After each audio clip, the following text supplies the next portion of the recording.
Así trabaja Quixote. Mírenlo, parece una Biblia.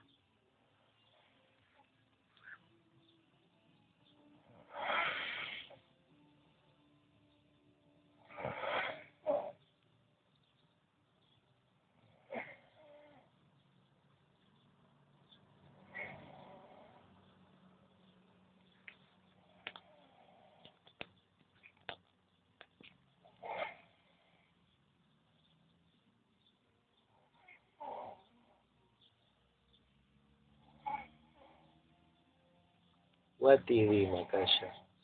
What TV? Escuchen cómo ronca este hijo de puta.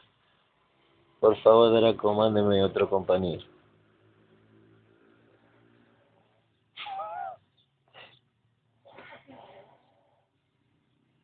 No se sacó ni el cinturón de seguridad, hijo de puta.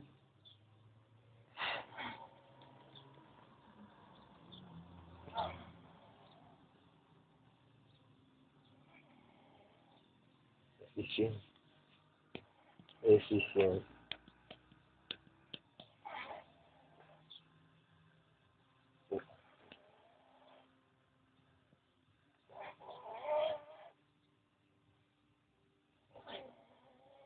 Hace como media hora, más de media hora que me lo banco así, este hijo de puta. Graciela. ¿Qué te espera, Graciela? Mira lo que es esto.